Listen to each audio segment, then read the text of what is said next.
তাহলে আপনি কবুল বললে সব অধিকার আদায় করেন, স্ত্রীর স্বামীর অধিকার আদায় করে। আপনাকে কে বুদ্ধি দিল কালিমা পড়ার পর কেন আপনাকে নামাজ পড়ার দাওয়াত দেওয়ার? আপনি সব একসাথে কর। হুজুর কমে গান, হুজুর কি বুঝে পারেন? ও আচ্ছা, দেখা আখড়ে ছেলে খাও দিচ্ছি। 30 বছরের মসজিদের মুতাল্লি দোয়া করুন জানে না। 20 বছর হলে মুয়াজ্জিন আযান দেয়, গায়ের মানুষ আযান শুনে মসজিদে আসে, কিন্তু মুয়াজ্জিনের বেটারা মসজিদে যায় না। ইমাম ইমামতি করে 30 বছর হলে ওর বউ পর্দা থাকে না। বক্তা বক্তৃতা করে, ওর বেটা নামাজ পড়ে না। হাজি 14 বার হজ করে, ওর বেটা ওযু জানে না।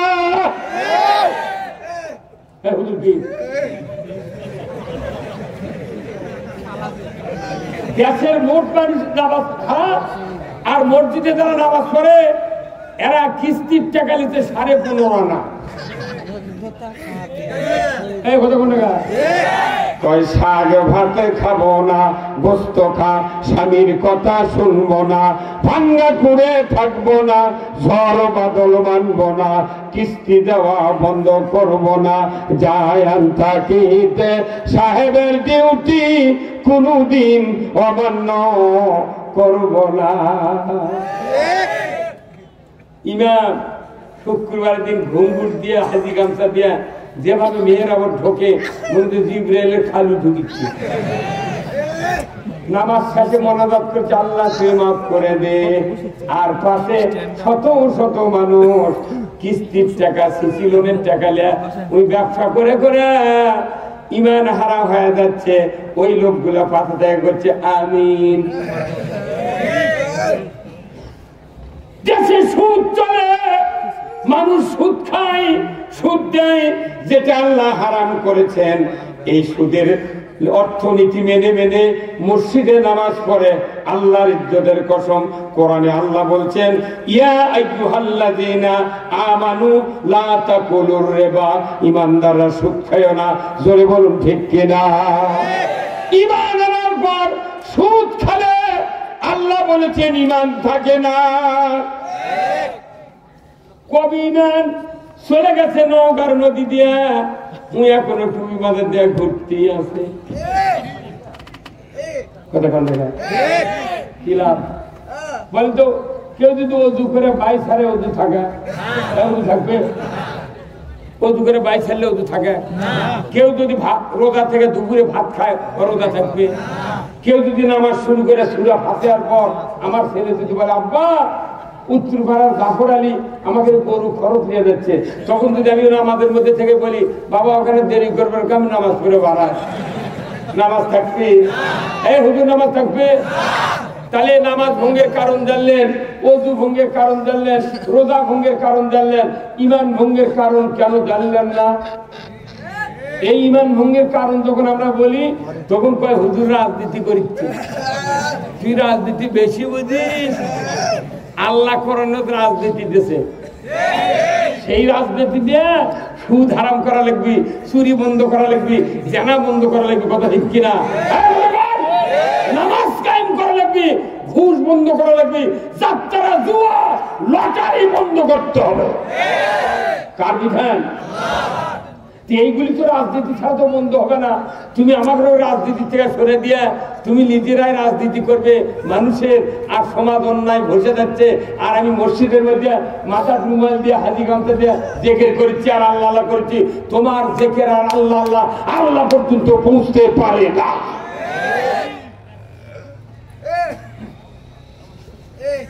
ভাইরা আমার, তাহলে বলুন তো, কালিমা পড়ার পর আল্লাহর হুকুমের পক্ষে থাকতে হবে কি হবে না? কিন্তু বাংলাদেশে আমরা কি আছি? শুক্রবারে যারা মসজিদে যায়, 16 আনা মানুষের ভেতরে 10 আনা মানুষ খালি শুক্রবারে নামাজ পড়ে, আর 4 আনা মানুষ মাগরিব পরে আর জোহর পরে। ফজরের সময় চেতন পায় না, আসরের সময় কাজের টাইম পায় না, আর এসার সময় পাও ধয় না। মাত্র 2 আনা মানুষ নামাজ পড়ে, কিন্তু ইমামের কোনো টনক লড়ে না। ইমাম 2 কানত 2 তুলে দিয়েছে, এমন ভাবে ঢোকে মনে হচ্ছে ফেরেশতা ঢুকলো।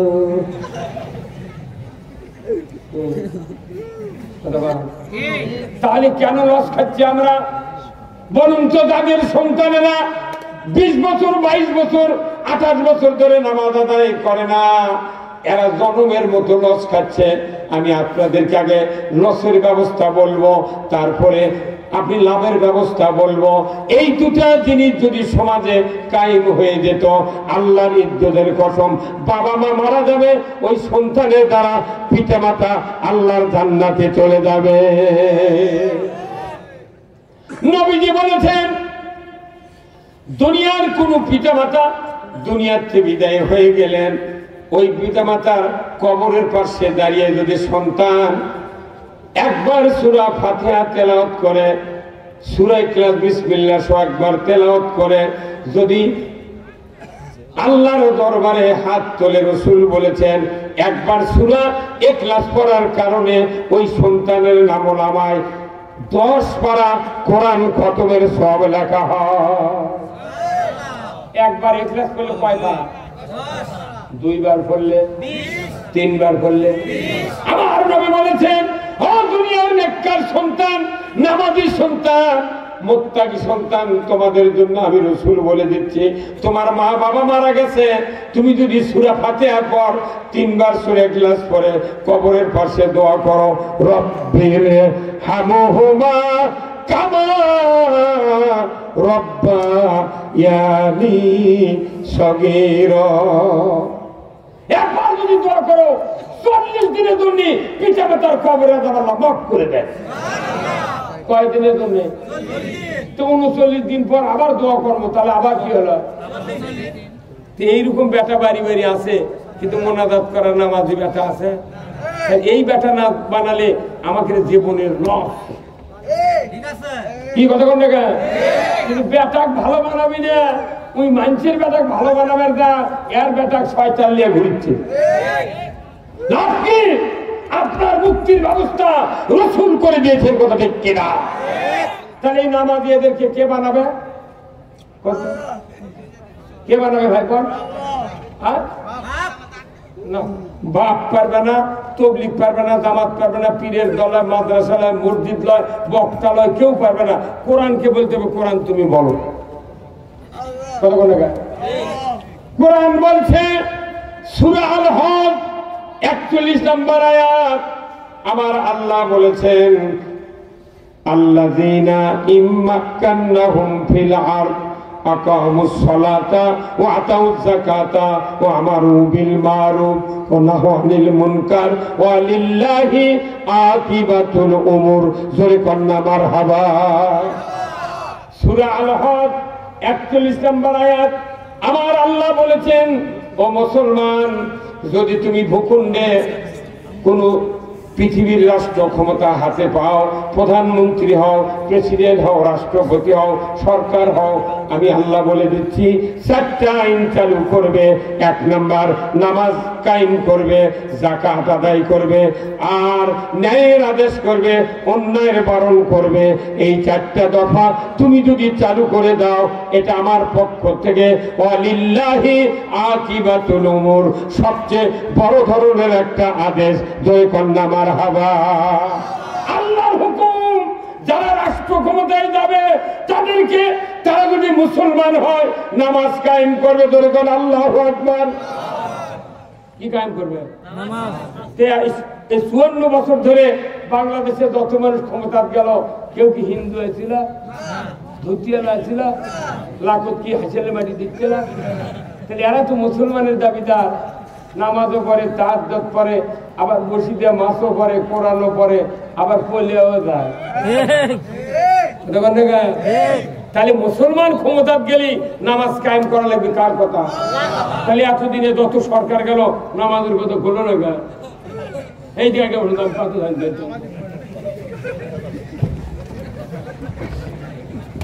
তাহলে নামাজ কায়েম করলো না। তাহলে আমাকে সন্তানও নামাজি বানানোর জন্য, সুদ বন্ধ করার জন্য, পর্দা চালু করার জন্য, চুরি বন্ধ করার জন্য, জেনা বন্ধ করার জন্য আগে ইসলামী সরকার দরকার। কি কথা বলেন? ইসলামী সরকার ছাড়া তো নামাজ কায়েম হবে না। আমরা বহু সরকার দেখেছি, ওরা আর নামাজ পড়বেই দেয় না। নামাজ যখন পড়বে কয় না, তাহলে নামাজ মানা করারই শামিল। নামাজ যদি আপনার সন্তান পড়তো, আপনার যদি দোয়া করলে 100% দোয়া আল্লাহর দরবারে কবুল হয়। তাহলে এই কথা বলা কি রাজনীতি? এটা কার কথা? কোরআনের সূরা আল হক 41 নম্বর আয়াত। আল্লাহ বলছেন সরকারকে নামাজ কায়েম করতে হবে, চুরি বন্ধ করতে হবে, জেনা বন্ধ করতে হবে, পর্দা ফরজ করতে হবে, চুরি বন্ধ করে লটারি জুয়া সব বন্ধ করবে সরকার।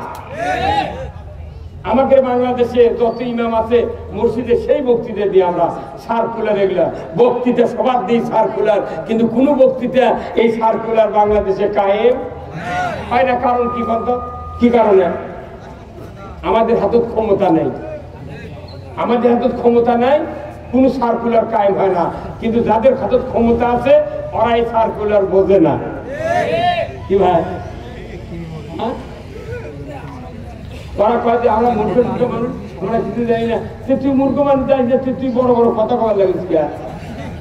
এই কথা কোন লেখা? আল্লাহর আইন ছাড়া, কোরআন ছাড়া পৃথিবীর 1 ইঞ্চি জায়গা ভালো হতে পারে না। আল্লাহর নবী 40 বছর বয়সে নবুয়ত পেলেন, 52 বছর বয়সে মেরাজে গেলেন। উনি 14টা কর্মসূচি আল্লাহ থেকে আনলেন। তারই 1 নম্বর হলো 5 ওয়াক্ত নামাজ, আকিমুস সালাত ওয়া আতুজ যাকাত ওয়ারকাউ মা'র রাকিন। নামাজ কায়েম করো, যাকাত আদায় করো, রুকুকারীদের সাথে রুকু করো। অথচ বাংলাদেশে 5 লক্ষ 12,000 মসজিদের 10 লক্ষ 24,000 ইমাম, কিন্তু বাংলাদেশে আজও নামাজ 1 ইঞ্চি যাকাত কায়েম হয় না। এই নামাজ কায়েম করার দায়িত্ব সরকারের। ইমামরা যদি এরকম আন্দোলন করতো, আমাকে বাংলাদেশ জামাত ইসলামী আর ওই খেলাফত মজলিস চরমনার ইংরে চিৎকার করা লাগতো, হ্যাঁ সাইদের মরা লাগে।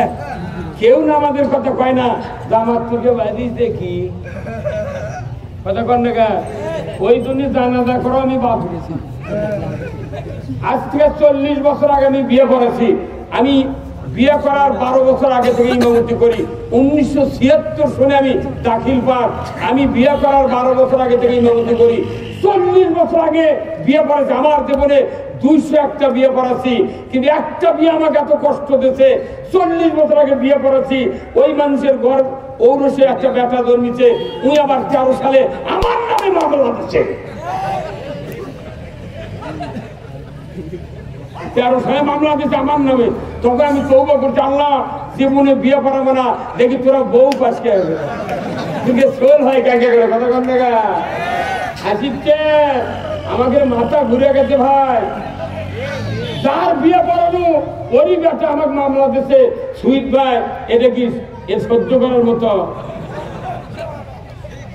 হ্যাঁ, তা আমার কয়েক জেল খাতা শূন্য মাই করে গেছে। এত বড় শূন্য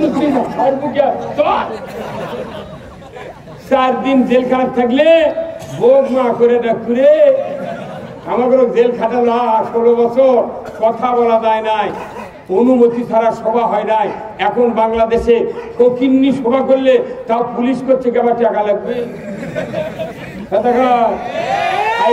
দেখলো কি দেখলো কাল, আর আজ আল্লাহ কি উন্মুক্ত সামিয়ানা দিয়েছে। যখন আল্লাহু আকবার।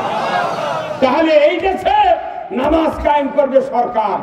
সবাই বলে নামাজ করবে, কায়েম করবে কে? সবাই জোরে কর কে? হুজুরা তারা মসজিদের ইমাম, তারা জোরে কর তো নামাজ কায়েম করবে কে? সরকার। সরকার নামাজ কায়েমের জন্য আপনাকে সরকার কায়েম করতে হবে, কোরআনের সরকার। সুদ হারামের জন্য সরকার কায়েম করতে হবে, কোরআনের সরকার। চুরি বন্ধ করার জন্য, জানা বন্ধ করার জন্য একদম দরকার কোরআনের সরকার। আমরা সবাই ভাই ভাই আগামী দিনে ইসলাম চাই। আগামী দিনে কারা কারা ইসলাম চান দুহাত তুলে আল্লাহকে দেখাও। নারায়ে তাকবীর, নারায়ে তাকবীর। আল কোরআনের সংসদে যাওয়ানো কোরআন হাদিস দেখাবে দুনিয়ার মুসলিম লিল্লাহে তাকবীর। এই বক্তব্যগুলি কোনো দুই একজন লোক সহ্য করবে না, তারা পাশে থেকে উঠে যাচ্ছে। কারণ কি? ওর ব্রেন নাই। কি নাই? আচ্ছা ভাই, আপনাদের বাড়ির তো প্রায় মানুষ বিয়ে করেছেন, কত স্ত্রী নাই আছে না? আচ্ছা, কারু কারু স্ত্রীর মাথার চুল বড় নয়, কারু কারবার এত বড়, কতক্ষণ নাগা? এখন এই চুল হতে একটা বড় চুলালা স্ত্রী আপনার আছে, এই স্ত্রীর মাথার উকুন হচ্ছে। কি হচ্ছে? উকুন চিনে? তারপর উকছি না কি কয় না সুইট ভাই, খুশকি হবে। তারপর হতে মাথার চুলকানি। এই চিকিৎসা করতে করতে 5 লাখ পড়েছে। কয় লাখ? কিন্তু খুশকিও যায়নি, চুলকানিও ভালো হয়নি, উকুনও যায়নি। ওই বউটা চিনতে চিনতে শুকে গেছে। স্বামী করছে তোর জন্য 5 লাখ পড়েছি, আমার আর বুদ্ধি নেই, এখন ভেঙে গেছে, তোর চিকিৎসা করবো, তুই আল্লাহ আল্লাহ কর, যা হয় হয়। এই খবরটা ওই স্ত্রীর একটা ভাইয়ের জামাই, তাই হলো ফুবু সৌরি হচ্ছে ওই জামাইয়ের, ওই লোকটা খবর পায়, চলে যাচ্ছে বাড়ি। কাছে করছে ফুবু, তোর ফুবা শুরু করছে, কেমন জামাই কি খবর? বলছে আসসালামু আলাইকুম। ফুবা ভালো আছেন? আছি বা। ইয়া ফুবুর বলে খুব অসুখ হয় বা, আর 7 মাস হলে উকুন যাচ্ছে না, চুলকানি যাচ্ছে না, মাথার খুশি আছে, অনুবর্ত খালি চুল করছে বা, ওই দুঃখে আমিও মরে গেল, 5 লাখ ফুলেছি, কিছু হয়নি। তখন ওই মূর্খ মানুষ ওই জামাই করছে যে ফুবা আপনার একটা চিকিৎসা আমি দিচ্ছি, পারবেন? করছে বা চিকিৎসা তো বহু কর্ণরে হলো না বা। করছে ফুবা 5টা টাকা দেন তো আমি চিকিৎসা করবো। 5 টাকা? উনি এখন করছে সর্বনাশ, 5 লাখ ফুলেছি, কিছু হয়নি। তুই মূর্খ মানুষ, ডাক্তার নয়, কিছু নয়, কবরেজ নয়, তুই 5 টাকা দিয়ে কি করবো? বলছে আপনি দেন তো, 5 টাকা যদি কাম না হয় আপনার 5 লাখ টাকা আমি পুরস্কার দেবো। তখন ওই ফুমসরি করছে দেন না কেন, মুঠি যখন ফুলেছে 5 টাকা ফুলে কি হবে? 5 টাকা দেশে উই তখন যা ভালাইন বাজার থেকে একটা বেলেট কিনে নিয়েছে, বেলেট কিনে নিয়েছে। ফুবা কাছে ফুবা আমার ফুবু শরীর মাথা তারা পানি দিয়ে 10 মিনিটের মধ্যে মাথার চুল সব কামে ফেলে দেন তো। তোর কাম আছে, আর খুশি নাই, উকুনও নাই, চুলকানিও নেই। একে ভালো তোর জামাই করছে যে ফুবা যদি আরো 6 মাস আগে কামে দিলে নিলি, একদিন চুল দিয়ে হাত হয়ে গেল। আমাদের দেশে স্ত্রীর মাথার যদি এগুলো হয় তাহলে আর ওষুধ হলো কামান। আর বাংলাদেশে একটা মাথা আছে, তার নাম কি? সবাই কোনে গায়? বাংলাদেশের সরকার, বাংলাদেশের মাথা হলো সংসদ। এই কথা কন, বাংলাদেশের মাথা কি? জনগণ কি? সংসদ। ওই সংসদের কথাতে আপনি মুখ দেখুন, আপনার সোয়াব হবে। ওখান থেকে মানুষ নিয়ন্ত্রণ করার আইন পাস হয়। ওখানে যদি সুদ হারাম হয় আপনি সুদ আর পাবেন না, কথা ঠিক কিনা? ওখানে যদি চুরি হারাম হয় আপনার সমাজে আর চুরি হবে না। আজকে বাংলাদেশে মসজিদগুলিতে জুতা চুরি হয়। আপনি আবাদত করে কি করবেন? মসজিদে জুতো চুরি হয়, আপনার টেনশন থাকে, নামাজও পড়া লাগে, জুতোও পাহারা দেওয়া লাগে। মেলা মানুষ সামনে জুতা দিয়ে নামাজ পড়ে, চোখ মুদে সেজদা যায়, আবার উঠে চোখ মেলে দেখে জুতো আছে নাকি। হাজার হাজার পুলিশ, হাজার হাজার নেতা, মসজিদে জুতো চুরি হয়। আর কারণ হলো এদেশে চুরি বন্ধের আইন না। আমার ভাইয়েরা, বাংলাদেশের মাথা হলো সংসদ, যেরকম ঠিক কিনা? ওই সংসদে চুলকানি, উকুন আর উকসি হয়েছে, ধরে বলুন ঠিক কিনা? যতই ইবাদত করেন, যতই বক্তৃতা করেন, যতই ওয়াজ করি না কেন, দেশ ভালো করার জন্য সুদ হারাম করো, চুরি বন্ধ করো, পর্দা ফরজ করো, জানা বন্ধ করো, লটারি বন্ধ করো, এইগুলি আমরা চিকিৎসা দিই, কিন্তু কাজ হয় না। 54 বছর ধরে বাংলাদেশে কাজ হচ্ছে না। ওই যে আপনার স্ত্রীর মাথা কামানের মাধ্যমে যেরকম চুলকানি, উকসিয়ার আপনার উকুন চলে গেছে, বাংলাদেশের সংসদ ওই মাথার আগামী নির্বাচনে বেলেটের মতো কামে ফেলে দেওয়া লাগবে। অতি কামাবের পারলে কিচ্ছু থাকবে না, কিন্তু এগুলো তো হুজুর করছে না। হুজুর করছে বা ওগুলো করলে ইমামতি যদি না হয়, তোমার যদি ইমামতি না থাকে তুমি করলে বেঁচে খাও। কেন ইমামতি থাকবে না? ইমাম যারা আছে প্রথম দিন বলতে হবে মসজিদের মুতাল্লি, মসজিদের সভাপতি, মসজিদের ক্যাশিয়ার, ম্যানেজিং কমিটির সদস্য, 5টা গুণ যাদের আছে তারা ছাড়া কেউই কমিটিতে থাকতে পারবে না। কোরআন শরীফ সূরা তওবার 18 নম্বর আয়াতে আল্লাহ বলছেন লৌহে মাহফুজে মসজিদের কমিটি তৈরি করে দিয়েছে। ইন্নামা ইয়ামুরু মাসাজিদাল্লাহ মান আমানা বিল্লাহ ওয়াল ইয়াউমিল আখির ওয়া আকামুস সালাতা ওয়া আতাউজ যাকাতা ওয়া আমারু বিল মারুফ ওয়া নাহু আনিল মুনকার ওয়া লিল্লাহি আকিবাতুল উমুর। আমার আল্লাহ বলেছেন, ও পৃথিবীর মানুষেরা, সরকার ছাড়া নামাজ কায়েম হবে না, যাকাত আদায় হবে না, ন্যায়ের আদেশ হবে না, অন্যায়ের বারণ হবে না। যেরকম ঘোষণা ওই রকম আল্লাহ বলেছেন ইন্নামা ইয়ামুরু মাসাজিদাল্লাহ, মসজিদের দ্বারা খাদিমদারি হুকুমদারি করবে তাদের ভেতরে 5টা গুণ। 1 নম্বর মান আমানা বিল্লাহ ওয়াল ইয়াউমিল আখির ওয়া আকামুস সালাতা ওয়া আতাজ যাকাতা ওয়া লাম ইয়াখশা ইল্লাল্লাহ। আল্লাহু আকবার। আল্লাহ বলেছেন মসজিদের কমিটির কথা আল্লাহ বলে দিয়েছেন 5টা গুণ থাকবে, আল্লাহর উপর ঈমান, আখিরাতের প্রতি ঈমান, আর হলো নামাজ কায়েম করবে তারা, যাকাত আদায় করবে তারা, আর আল্লাহ ছাড়া কাউকে ভয় করে না। এই 5টা গুণ যাদের, তারা মসজিদের মোতাল্লি কেশিয়ার থাকবে। ইনকে গুণালা লোক মসজিদে যখন কমিটি আছে, যাই যখন ক্ষমতা যায় তাই তখন মসজিদের সভাপতি, প্রাইমারি সভাপতি, হাই স্কুলের সভাপতি, কলেজের সভাপতি, বাজারের সভাপতি, পায়খানার সভাপতি। কি করলে এটা আওয়ামী লীগের লোকেরা সরে গেছে, আমরা যাবার সভাপতি হচ্ছি, এরা আবার সরে দেবি আর একজনের সভাপতি। ওই গাঁও যদি মৌলবি ভালো ভালো লোক পৌঁছাও দেয়, ওই মসজিদের সভাপতি বানায় না। কি হবে? আমার দাদা ভেঙে উঠেছে, আমি সভাপতি, নামাজ পড়ি পড়ি না পড়ি না।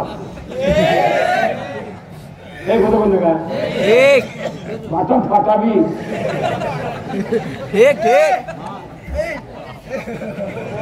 মানুষের মুখের দিকটাকে বক্তৃতা করলে মানুষ ভালো হবে না, কথা ঠিক কিনা? আচ্ছা ভাই, ওই কন্ত ওই একটা মানুষের 2টা বেটা, কয়টা? 2 বেটা আর 1 গাই আছে। ওই বাপ মরে গেছে, এক বড় গাভী আছে। ভাই হলো 2টা, একটা চালাক একটা অবল। তোর 2 ভাই যুক্তি করে এখনই বসে বড় ভাই করছে চালাক, তো ও করছে ভাই বাপ মরে গেছে, সব জমা তুই বাঁচাই নিছি, তাহলে গরুটা বাঁচালি। তোর করতে বাঁচালে তোর বড় ভাই করছে আমি নেবো গরুর পেছনে ছাক্কা অর্ধেক, আর তুই নেবো আগের ছাক্কা অর্ধেক। তুই মধ্যে মুখ থাকবি ভাই, মুখ সাক্ষাৎ দিচ্ছে, দৈনিক 2 বেলা 4 বস্তা ঘাস কেটে দিয়েছে গরু। আর ওই 5 কাপ খাওয়া দাই নিয়েছে সুইট ভাই খালি দৈনিক বিকেলে গরু দোয়, আর খালি দুধ লিয়া যা ওই সুবর্ণার মাওক দেয়, তুমি পাক করো। আর ওই মিলনক কথা তুই মাথা লে ভাই, ওই মিলন পাগল খালি ঘাস কাটে কেটে খিলে মরিচ্ছে। হঠাৎ করে মিলন ভাইয়ের বউ রাত্রে করছে তোমার পাওত না ঘাও হয়ে গেছে, তুমি মরবে ঘাস কেটে কেটে।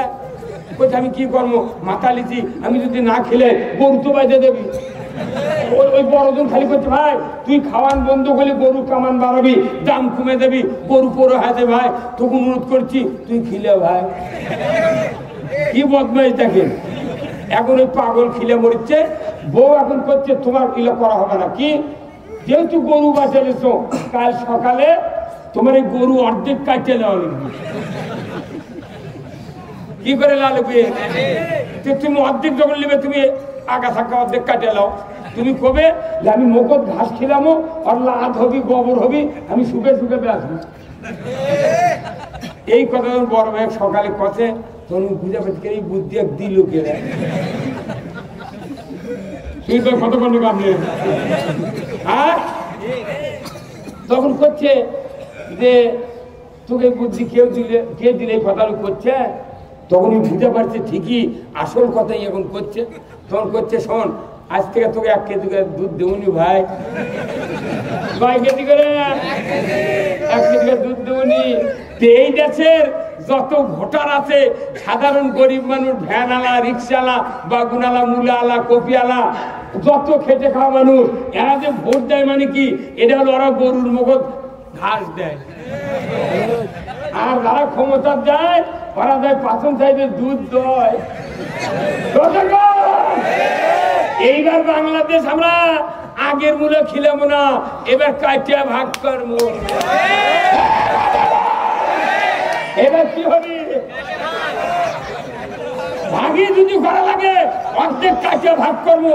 তুই পাতা থাকা নিয়ে কি করবো? ঠিক কিনা? লিল্লাহে তাকবীর। কি ঠিক ঠিক যদি ভাগ না করেন, কোরআন শরীফে আল্লাহ সূরা ইয়াসিন বলছেন কি জানেন? ওয়ামতাজুল ইয়াউমা আইয়ুহাল মুজরিমুন। আবার আল্লাহ বলছেন কিয়ামতের দিন, হাসরের ময়দানে যেদিন মানুষগুলি হাজির হবে, ওই দিন আল্লাহ ঘোষণা দিবেন, আজকে হাসরের ময়দানে বদকারেরা নেককারের কাছ থেকে আলাদা হয়ে যাও। পৃথিবীর জমিনে আলাদা হয়ে যাওয়ার কথা নাই, কিয়ামতের দিন আলাদা হওয়ার কথা বলেছেন। যেহেতু কিয়ামতে আলাদা হতে হবে, দুনিয়ায় আমাদেরকে আলাদা থাকতে হবে। নামাজ নাই, কালাম নাই। আচ্ছা, অর্ধেক বেনামাজি, অর্ধেক নামাজি লোক যদি কুরবানি দেয়, 7 জন 4 জন নামাজি, 3 জন বেনামাজি, কুরবানি হবি ভাই? হ্যাঁ, কুরবানি হতে পারে না। তাহলে বোঝা যাবি ওই গায়ের যদি কেউ কুরবানি দেয়, যারা বেনামাজি আসছে ভাগত কলি ভাই তোকে আমরা নেবো না, তুই অন্য গাঁত দেখো 4 জন বেনামাজি পাইস নাকি। এখন এটি থেকে যা তুমি বেনামাজি করে খোঁজে, ওকে পিঠে মারা ফেলে তুই ওই গাঁও সাজু, আমার এটি আসছো, কারো কুরবানি হবে না। আমাদের দেশের অবস্থা হয়ে গেছে ঠাই, কথা ঠিক কিনা? এই অবস্থার থেকে উত্তরণের জন্য কোরআনের আইন ছাড়া বিকল্প পথ নাই। আছে নাকি? আছে। আমার ভাইয়েরা, আল্লাহ রাসূলের সাহাবী হযরত ওমর ফারুক রাদিয়াল্লাহু তাআলা আনহু, রাসূলের ওফাতের পর আবু বকর সিদ্দিক রাদিয়াল্লাহু তাআলা আনহু উনি আমিরুল মুমিনিন হলেন। ওনার ওফাতের পর রাসূল সাল্লাল্লাহু আলাইহি ওয়াসাল্লামের একজন খলিফা তৈরি করলেন, তিনি হলেন দ্বিতীয় মুসলিম জাহানের খলিফা। সমস্ত সাহাবী মিলে উমরকে খলিফা বানালেন। এই খলিফা অর্ধেকটা পৃথিবীর রাজত্ব চালালেন। দুর্গা আল্লাহু আকবার। কোরআন দিয়ে পৃথিবী চালালেন। হঠাৎ করে একদিন উমর ফারুক রাতের অন্ধকারে রাস্তায় রাস্তায় ঘুরে বেড়াচ্ছেন, মরুভূমির প্রান্তর দিয়া যেতে যেতে হঠাৎ করে দেখেন একটা ঝুপড়ির নিকটে টিমটিম করে আলো জ্বলছে। উনি আলোর নিকটে চলে গেলেন, গিয়ে দেখেন একটু ওয়েট করার পর ভেতর থেকে কান্নার আওয়াজ আসলো একজন মহিলার, তারপরে আওয়াজ আসলো একজন যুবকের। এই দুইটা আওয়াজ শোনার পর উমর ফারুক বললেন, রে ঝুপড়ির মালিক, কি হয়েছে তোমাদের দুঃখ কষ্ট, কেন তোমরা কাঁদো? সাথে সাথে যুবক বলে, রে পথিক, আপনি চলে যান, আপনার কাছে আমাদের দুঃখ কষ্টের কথা বলার প্রয়োজন নাই, আমরা কষ্টে আছি, আপনার কাছে আপনি যান, আমরা দুঃখ ভোগ করি। এই বলার সাথে সাথে উমর ফারুক বললেন, রে বেদুইন, এই ইহুদির ছেলে যুবক, তোমাদের কি কষ্ট একটু বলো না। সাথে সাথে ওই যুবকটি ভেতর থেকে বলে উঠল, ও পথিক, আমার স্ত্রী গর্ভবতী ছিলেন, হঠাৎ করে প্রসব বেদনা উঠে গেছে, কিন্তু কোনো নারী নাই, মহিলা নাই তাকে সহযোগিতা করার জন্য, আমিও পারি না, জিন্দেগিতে প্রসব কাঁদে সহযোগিতা করি নাই, আমার স্ত্রী ব্যথার চোটে কাঁদে, আমিও কাঁদি, এই হলো ঘরের পরিচয়। মুহূর্তকাল দেরি করলেন না, উমর ফারুক দৌড়ে চলে গেলেন বাসায়। উনি গিয়া তার স্ত্রীকে ডাকলেন, ও আব্দুর রহমানের মা, তাড়াতাড়ি করে ওঠো, তাড়াতাড়ি করে ওঠো, তুমি জান্নাত যদি ক্রয় করতে চাও তাহলে তুমি তাড়াতাড়ি করে রাস্তা ধরো। ওনার স্ত্রী বললেন, পানের স্বামী, জান্নাত ক্রয় করার জন্য আপনি তো রাস্তায় রাস্তায় ঘুরে বেড়াচ্ছেন, আপনি কেন কিনতে পারলেন না? উমর ফারুক বললেন, ও আমার স্ত্রী, যে জান্নাত আজকে আল্লাহ বিক্রয় দিবেন, ওই জান্নাত পুরুষের জন্য নয়, ওই জান্নাত নারীদের জন্য। জোরে কন্যা মারহাবা। আল্লাহর নবীর সাহাবীর স্ত্রী উনি বললেন, আমি বুঝতে পারলাম না কিসের জান্নাত আমাকে আল্লাহ বিক্রয় দিবেন।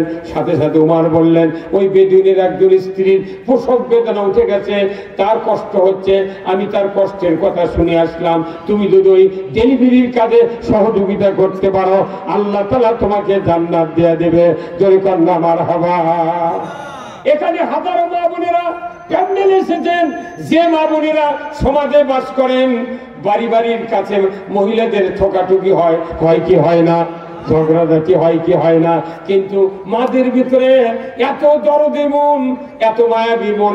মায়ের জাতির ভেতরে যদি পাশের বাড়ি ঝগড়া করেছে, তার যদি একটা মেয়ের প্রসব বেদনা ওঠে, সাথে সাথে ওই মেয়েটা চক্ষু দিয়ে পানি ঝরিয়ে দেয়, কারণ এত দুঃখ কষ্ট প্রসবের মতো পৃথিবীর জমিনে আর কেউ পায় না। তুই বলুন ঠিক কিনা?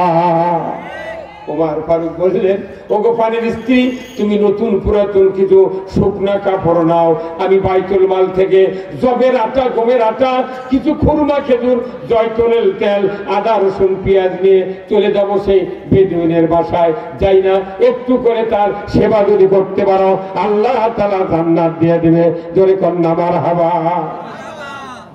ভাইরা আমার,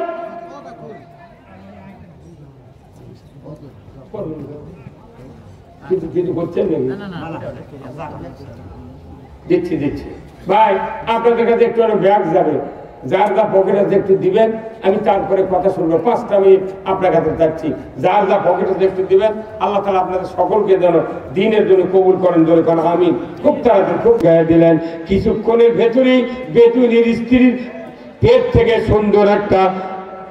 সুন্দর চরিত্রবান নয়, সুন্দর ফুটফুটে চরিত্রবান হইতে গেলে দর্শনধারীও দরকার আছে।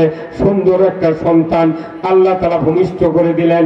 ওনার স্ত্রী সন্তানের চেহারা দেখে আবেগ ভরে বলে দিলেন, হে বেদুইন, খলিফাকে খবর দাও। বলার সাথে সাথে বেদুইনের কলিজায় কম্পন শুরু হয়ে গেল। সর্বনাশ, কেমন কথা! খলিফাকে সংবাদ দাও। বর্তমানে বাংলাদেশের খলিফা হলো কেটি ফিতে দেওয়া দ্বারা কাপড় কাটে। ধরে বলুন ঠিক কিনা?